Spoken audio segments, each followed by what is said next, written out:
సంఘర్షణలు.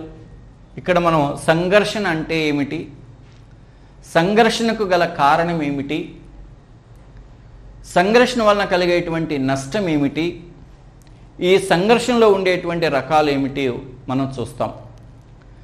సంఘర్షణ అంటే సింపుల్గా చెప్పాలంటే ఇక్కడ మన మనోవిజ్ఞాన శాస్త్రంలో సంఘర్షణ అనేది ఎంపికకు సెలక్షన్, ఎంపికకు సంబంధించిన ఒక మానసిక ఒత్తిడి అమ్మ. సంఘర్షణ అనేది ఏమిటంటే ఎంపికకు సంబంధించిన ఒక మానసిక ఒత్తిడి. మనం పుట్టినప్పటి నుంచి మరణించేంత వరకు ఈ సంఘర్షణకు లోనవుతాం. ఉదయం నిద్ర లేచినప్పటి నుంచి రాత్రి పడుకోబోయేంత వరకు కూడా ఈ యొక్క సంఘర్షణకు మనము లోను కావడం అనేటువంటిది జరుగుతుంది. ఉదయం మనం నిద్ర లేవగానే ఏమి టిఫిన్ చేయాలి లేదా ఏమి టిఫిన్ తినాలనేటువంటి దగ్గర ప్రారంభమైనటువంటి ఆలోచన, రాత్రి మనం పడుకునేటప్పుడు లైట్ ఉంచుదామా ఆపేద్దామా అనేటువంటి ఆలోచన వరకు మనం నిత్యము ఒత్తిడికి లోనవుతూనే ఉంటాం. కాబట్టి సంఘర్షణ అనేది ఇక్కడ ఎంపికకు సంబంధించిన ఒక మానసిక ఒత్తిడి. ఈ ఎంపిక అనేటువంటిది రెండు వస్తువులు కావచ్చు, రెండు వస్తువులకు సంబంధించింది కావచ్చు, రెండు ఏదైనా అంశాలకు సంబంధించి కావచ్చు, లేదా ఇద్దరు వ్యక్తులకు సంబంధించి కావచ్చు, మరేదైనా కావచ్చు.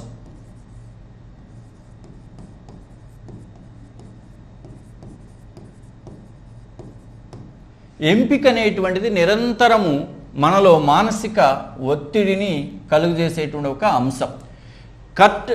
డగ్లస్ అండ్ హాల్ అనేటువంటి వ్యక్తులు ఏమంటారంటే, రెండు లేదా అంతకన్నా ఎక్కువ అంశాలలో ఏదో ఒకదానిని మాత్రమే ఎంపిక చేసుకోవలసి వచ్చినప్పుడు కలిగేటువంటి మానసిక ఒత్తిడినే సంఘర్షణ అంటారు. డగ్లస్ అండ్ హాలెట్ చూడండి, రెండు లేదా అంతకన్నా ఎక్కువ అంశాలలో ఏదో ఒకదానిని మాత్రమే ఎంపిక చేసుకోవలసి వచ్చినప్పుడు ఏర్పడే తన్యత, టెన్షన్, కలిగే బాధాకర ఉద్వేగ పరిస్థితినే సంఘర్షణ అంటారు. అంటే మానసిక ఒత్తిడి అంటే అది మనలో బాధను కలిగేసేటువంటి ఒక ఉద్వేగ పరిస్థితిగా మనం దాన్ని చెప్పుకోవచ్చు. మరి ఆ రెండు లేదా అంతకన్నా ఎక్కువ అంశాలు అన్నప్పుడు అది రెండు వస్తువులు కావచ్చు, రెండు ఉద్యోగాలు కావచ్చు, లేదా ఇద్దరు వ్యక్తులను కావచ్చు, మరి ఏదైనా కావచ్చు. అంటే లక్ష్యాలు, ఇక్కడ రెండు వస్తువులు రెండు అంశాలు అన్నప్పుడు ఇక్కడ ఆ రెండు గమ్యాలు లేదా లక్ష్యాలు కావచ్చు, మరేదైనా కావచ్చు. అది డగ్లస్ అండ్ హాలెట్. మరొకటి చూడండి, లహ్నర్ మరియు ఖడ్జ్ అనేటువంటి వాళ్ళు ఇచ్చినటువంటి నిర్వచనం. రెండు లేదా ఎక్కువ విరుద్ధమైన కోరికల ఫలితంగా వ్యక్తి ప్రవర్తనలో ఏర్పడే ఉద్రిక్తత అన్నాడు. జస్ట్ ఒక పదం గుర్తుపెట్టుకోండి అమ్మా, ఉద్రిక్తత అంటే అది కూడా ఒక తన్యతే, ఒక ఒత్తిడే, ఒక మానసిక ఒత్తిడే. కాబట్టి ఇక్కడ మీరు నిర్వచనాలను గుర్తుపెట్టుకునేటప్పుడు రెండు లేదా అంతకన్నా ఎక్కువ అంశాలలో ఏదో ఒకదానిని మాత్రమే ఎన్నుకోవలసి వచ్చినప్పుడు అనే భావన ఉన్నప్పుడు డగ్లస్ అండ్ హాలెట్ అనేటువంటి నిర్వచనాన్ని గుర్తుపెట్టుకోండి. జస్ట్ ఉద్రిక్తత అనేటువంటి దానికి మాత్రం లెహ్నర్, ఖడ్జ్ అనేటువంటి వ్యక్తుల పరంగా దాన్ని గుర్తుపెట్టుకోండి. మరి ఎక్కువ కాలము సంఘర్షణకు లోనైతే కలిగే నష్టం ఏమిటి అనేది చూస్తే, ఎక్కువ కాలము కానీ సంఘర్షణకు లోనైతే ఈ సంఘర్షణ అనేటువంటిది దేనికి దారితీస్తుందంటే ఫ్రస్ట్రేషన్, కుంటనానికి దారితీస్తుంది. ఈ కుంటనము దేనికి దారితీస్తుందంటే ఒత్తిడికి దారితీస్తుంది.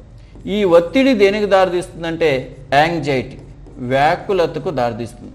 ఈ వ్యాకులత దేనికి దారితీస్తుందంటే మానసిక రుగ్మత లేదా మానసిక అనారోగ్యం లేదా మానసిక అపవ్యవస్థకు దారితీస్తుంది.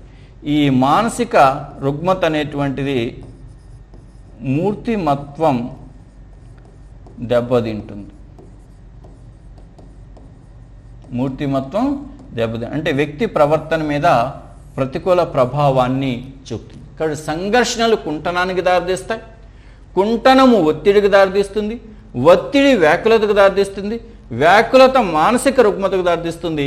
తత్ఫలితంగా వ్యక్తి యొక్క వ్యక్తిత్వం అనేది దెబ్బతింటుంది. అంటే సరిగా ప్రవర్తించలేడు, అంటే బాధాకరమైనటువంటి జీవితం ఏర్పడుతుంది.